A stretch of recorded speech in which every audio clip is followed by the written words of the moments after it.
C'est l'heure du journal de l'Afrique. Soyez les bienvenus sur France 24. À la une ce soir, ce verdict qui suscite de nombreuses réactions. Paul Rusesabagina, héros du film Hôtel Rwanda, a été condamné à 25 ans de prison, connu comme injuste pour avoir sauvé 1 millier de personnes lors du génocide des Tutsis en 1994. Il était devenu un critique virulent du président Paul Kagame. Nous serons à Kigali et à Bruxelles dans un instant. Ni héros ni paria, l'ancien président algérien décédé vendredi a été enterré dimanche lors d'une cérémonie à minima. Il n'aura pas eu le droit au même honneur que les précédents chefs d'État décédés. Pourquoi ce choix ? Nous poserons la question à notre invité Hasni Abidi, directeur du Centre d'études et de recherche sur le monde arabe et méditerranéen à Genève. Et à la fin de ce journal, on vous parlera de la plus importante course de chameaux du Sahara. Elle a eu lieu à Ingal, au Niger. Des centaines d'éleveurs sont venus assister à l'événement. Les détails à suivre.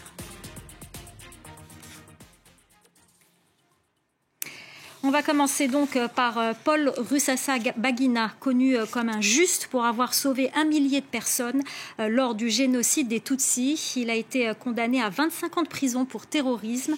Il était devenu un fervent critique du régime de Paul Kagame. Les précisions à Kigali de Simon Wolfart. La peine a finalement été annoncée après un verdict qui a duré près de 6 heures.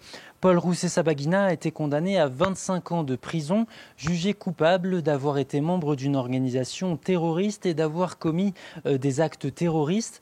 Pour son soutien au Front de Libération Nationale, le FLN, ce groupe rebelle accusé d'avoir mené des attaques meurtrières au Rwanda entre 2018 et 2019 qui avaient fait 9 victimes d'après les autorités rwandaises.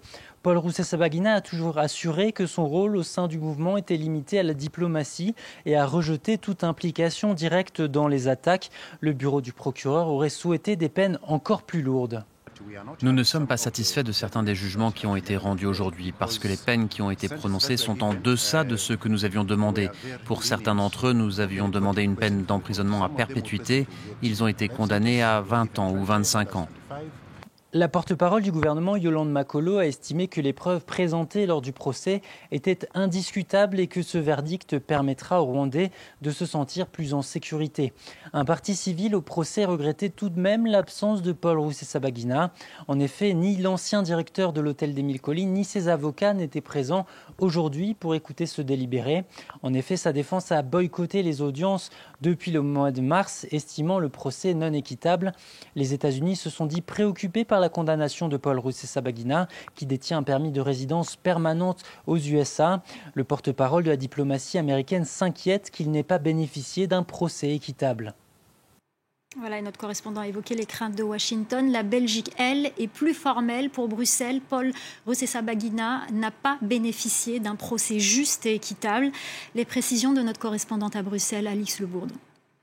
Le rendu de ce verdict a été suivi de très près ici à Bruxelles où Paul Rusesabagina compte beaucoup de soutien et a de la famille. Sa fille notamment se bat à distance depuis plus d'1 an pour que les droits de son père soient respectés. Alors la perpétuité avait été requise contre l'opposant rwandais. Il a finalement été condamné à 25 ans de prison, sans surprise pour ses proches. On s'attendait à plusieurs années. C'est 25 ans, mais c'est équivalent à la vie en prison. Par contre, on n'est pas découragé. Pour nous, ce verdict ne veut rien dire. C'était un procès spectacle. C'est Kagame le juge. Ce n'était pas des juges indépendants. Il n'y a pas de justice au Rwanda. Donc, ce verdict, cette sentence ne signifie pas grand-chose pour nous. Le verdict semble en tout cas avoir fait réagir la Belgique, dont Paul Rusesabagina est ressortissant. La ministre des Affaires étrangères belge, Sophie Wilmès, a estimé que l'accusé n'avait pas bénéficié d'un procès juste et équitable.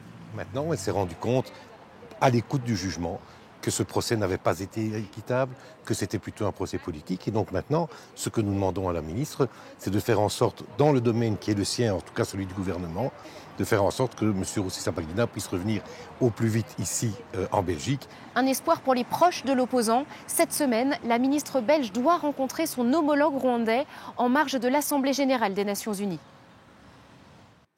Les obsèques de l'ancien président algérien Abdelaziz Bouteflika, l'enterrement a eu lieu dimanche au carré des martyrs du cimetière d'El Alia en présence du président algérien Abdelmadjid Tebboune.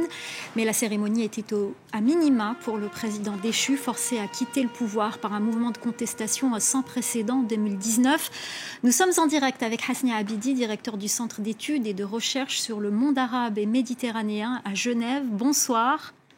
Bonsoir.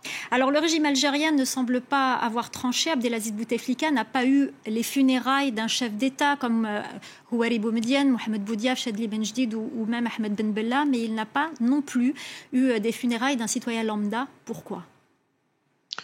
Il a eu droit à une cérémonie sobre, certes, mais une cérémonie tout à fait présidentielle et une cérémonie digne. Je pense que le pouvoir algérien entre ne pas organiser une cérémonie présidentielle et organiser une cérémonie qui ressemble à ses prédécesseurs. Il a tranché pour une solution entre les deux parce qu'il a voulu honorer plutôt la fonction présidentielle, la stature présidentielle, le rôle de Bouteflika, mais pas le président lui-même, puisqu'il était controversé. Et il n'avait pas d'ailleurs de relation tout à fait saine avec l'institution militaire en Algérie.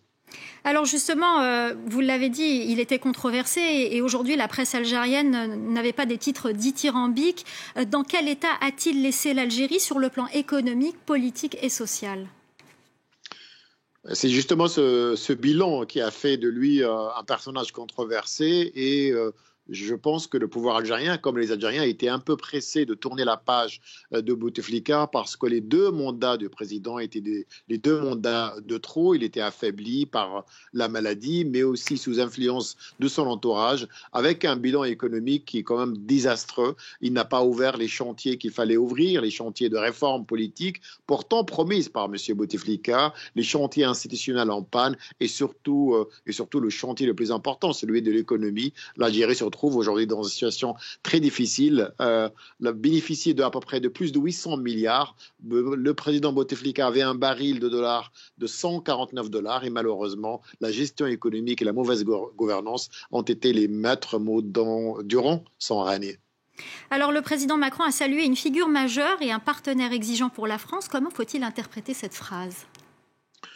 Le président Macron n'a pas pris trop de risques, il a bien choisi ses mots, il a évidemment salué une figure importante, ce qui est vrai, il y a un consensus autour de la figure de président Bouteflika, son rôle durant la guerre de libération, mais aussi son rôle sur le plan africain, sur le plan du tiers-monde, puisqu'il était le porte-drapeau du tiers-monde, il était le chantre d'un nouveau système international, et il ne faut pas oublier aussi que la relation entre le président Bouteflika durant ces deux mandats, mais même les deux derniers, puisque la France a joué un rôle très important durant le troisième mandat. Les relations avec la France ont été très bonnes. C'est justement sous Bouteflika que les avions français ont pu survoler le territoire algérien pour aller jusqu'au Sahel, jusqu'au Mali et au Niger. Et on peut dire que le président Bouteflika était un partenaire privilégié pour la France. Et on va continuer à parler de ces relations franco-algériennes. Le chef de l'État a demandé ce lundi pardon aux Harkis au nom de la France et a annoncé une loi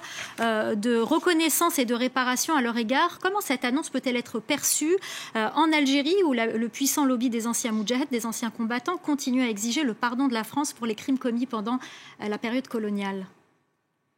Il est un peu tôt pour mesurer la réponse officielle du pouvoir algérien. Évidemment, il est dans le président Macron a le droit de demander pardon aux Harkis.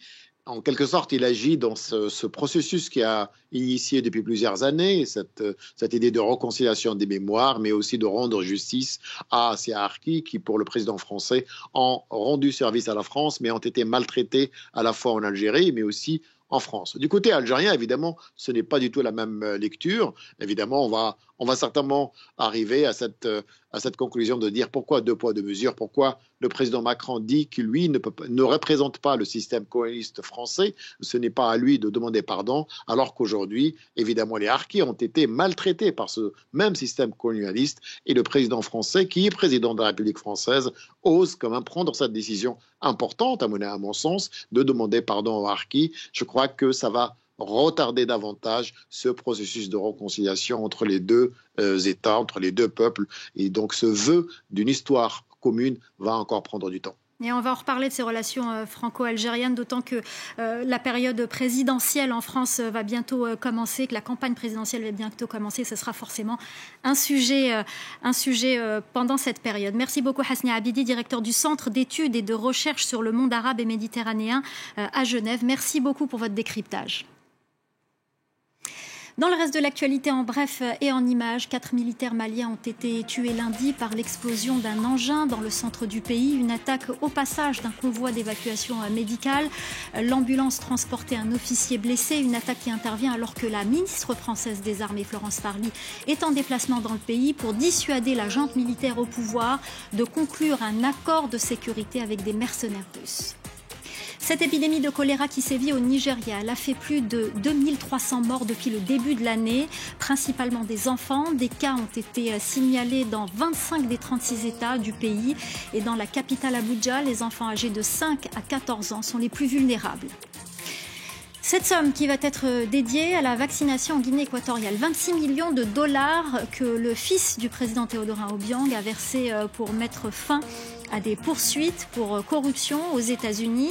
La somme servira à financer des programmes de santé dans son pays, annonce du ministère américain de la Justice, une somme qui sera principalement remise à l'ONU. Et le sujet qui va suivre devrait intéresser tous les amateurs de courses de chameaux qui nous regardent. L'une des plus grandes compétitions du Sahara vient d'avoir lieu à Ingal, au Niger.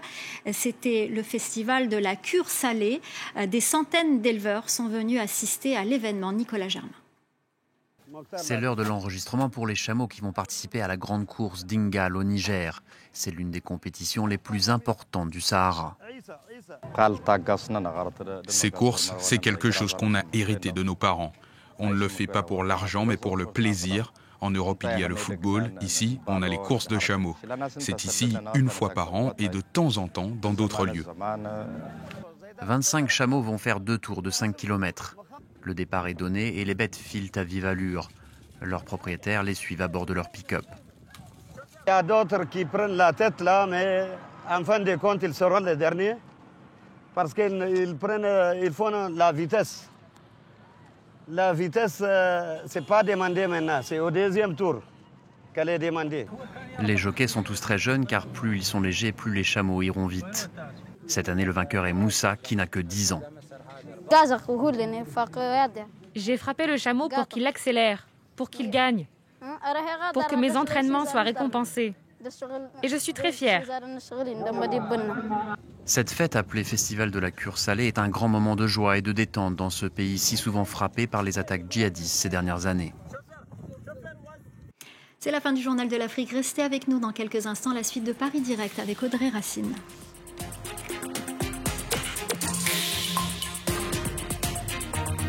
Regan, le nom de cette ville du Sahara algérien, restera à jamais associé aux essais nucléaires français. Pendant près d'une décennie, la France en a fait un laboratoire en plein air, exposant aux radiations aussi bien les civils algériens que les militaires français.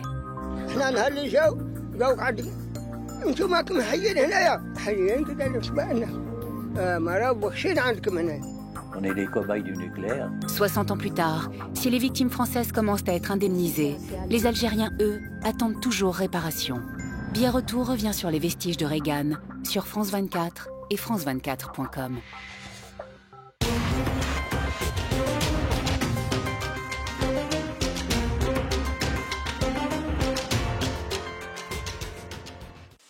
Le paracétamol, médicament antidouleur parmi les plus vendus au monde. On n'en fabriquait plus en France depuis 13 ans. Mais bientôt, sur ce complexe chimique dans l'Isère, la production va reprendre. Les travaux de construction d'une nouvelle usine commenceront ici dès cet automne. L'objectif, c'est fin 2023, début 2024, de sortir les premières tonnes de paracétamol pour une commercialisation un an après. Coût du projet, 100 millions d'euros, dont une partie financée par le plan de relance de l'État. L'usine fonctionnera en continu pour le compte de 2 géants de l'industrie pharmaceutique, Sanofi et UPSA. Donc on part sur une production de 10 000 tonnes par an, ça représente environ un tiers du marché européen. Relocalisé pour regagner en autonomie. Aujourd'hui, 80% des principes actifs, substances essentielles des médicaments, sont fabriqués hors de l'Union européenne, essentiellement en Asie. La crise sanitaire a révélé la dépendance de la France et les risques de pénurie. Au CHU de Grenoble, par exemple, la pharmacie centrale, qui reçoit et distribue les médicaments de plus de 2000 patients, est confrontée à des manques chroniques. En permanence, on a une cinquantaine de médicaments qui sont en rupture de stock au CHU de Grenoble, pas parce qu'on les gère mal, mais parce qu'ils ne sont pas disponibles et qu'on a épuisé toutes les possibilités d'alternatives. Pour le responsable du service, un élément pourrait favoriser la relocalisation, les normes environnementales de plus en plus sévères, y compris dans des pays comme la Chine. On est en train d'augmenter le niveau de protection environnementale dans ces pays de production de médicaments aussi. Donc ils ont à intégrer ce coût également, ce qui rend peut-être aussi moins intéressant le fait d'aller délocaliser à l'autre bout du monde la production de médicaments. Pour le paracétamol, en tout cas, certains y voient comme un symbole. La fabrication va être relancée à l'endroit même où elle avait été abandonnée en 2008.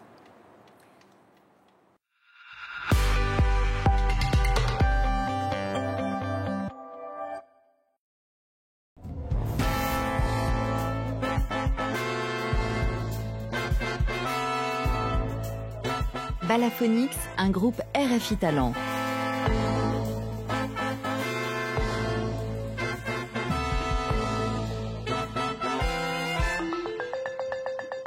Découvrez Demain dès l'aube, le nouveau clip de l'afro-brass band francilien, extrait de son album Spicy Boom Boom.